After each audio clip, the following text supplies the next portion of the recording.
सर्वमंगल मांगल्ये शिवे सर्वार्थ साधिके शरण्ये त्र्यंबके गौरी नारायणी नमोस्तुते। अभिवादन मित्रों, मैं आप सबका आपके अपने चैनल पे बहुत बहुत स्वागत करती हूँ। तो आज हम लोग जानेंगे तीज पे वो कौन कौन से कार्य हैं जो हमें नहीं करने चाहिए।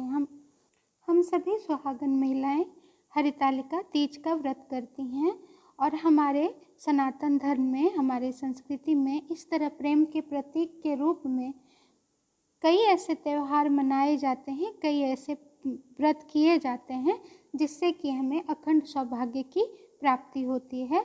उसमें से हरितालिका तीज एक प्रमुख व्रत है जो सभी महिलाएं करती हैं। सभी सुहागन महिलाएं अपने अखंड सुहाग के लिए तीज का व्रत करती है और कुंवारी कन्याएं मनचाहे वर के प्राप्ति के लिए ये व्रत करती हैं। और जिनके सुहाग नहीं हैं वो अगले जन्म में इस तरह का दुख ना भोगना पड़े, इस मनोकामना के साथ ये व्रत करती हैं। अर्थात कहने का मतलब ये हुआ कि हर तरह की महिलाएं इस व्रत को कर सकती हैं।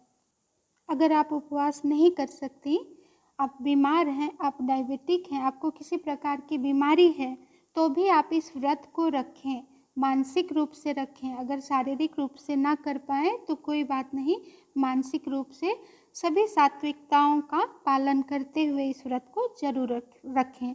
तो आइए अब हम लोग जानते हैं कि वो कौन कौन से विशेष कार्य हैं जो हमें इस दिन नहीं करने चाहिए, जिसको करने से आपके व्रत पूजा का आपको कोई भी फल नहीं मिलता और आपको लगता है कि आपसे पूजा में कोई त्रुटि रह गई है, इसीलिए आपकी मनोकामना पूरी नहीं हो रही है।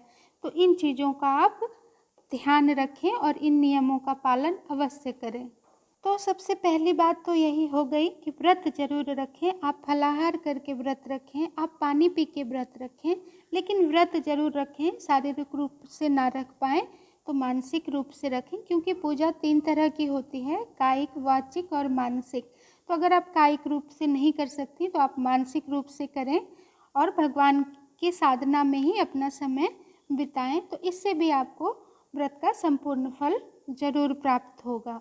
दूसरी बात, तीज के दिन अर्थात जिस दिन आप व्रत रख रही हैं उस दिन किसी भी प्रकार से तेल का उपयोग ना करें।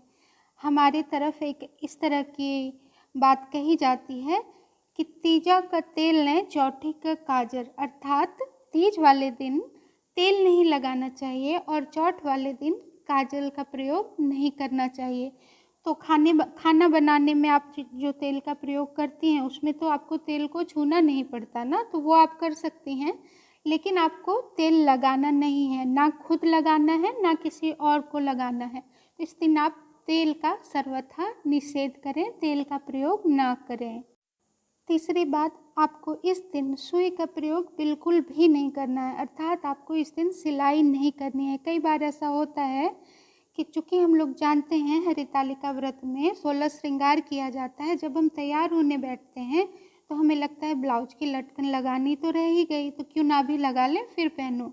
तो इस तरह की कोई भी गलती आप ना करें। जो भी आपको तैयारी करनी हो वो एक दिन पहले ही कर लें। तीज वाले दिन आपको किसी भी प्रकार की सिलाई नहीं करनी है, अर्थात सुई का प्रयोग नहीं करना है। चौथी बात, व्रत वाले दिन आप बाल ना धोएं। इस बारे में मैंने पहले भी बात की है, बट सावित्री व्रत वाले दिन व्रत के वीडियो में भी मैंने ये बताया है, व्रत वाले दिन बाल नहीं धोना चाहिए। और इस बार तो गुरुवार को तीज का व्रत है तो हम लोग वैसे भी उस दिन बाल नहीं धोएंगे। पांचवी बात, इस दिन आपको कैंची का प्रयोग नहीं करना है। आपको किसी भी तरह इस धारदार हथियार का प्रयोग इस दिन नहीं करना चाहिए। और सबसे महत्वपूर्ण बात, आप जो माता जी को सुहाग की सामग्री चढ़ाएंगी उसमें काले, सफ़ेद, मटमैले वगैरह रंगों का इस्तेमाल ना करना है, ना माता जी को चढ़ाना है। उम्मीद करती हूँ दी गई जानकारी आपको अच्छी लगी होगी। अगर अच्छी लगी है वीडियो को लाइक करें और चैनल को सब्सक्राइब करें। धन्यवाद।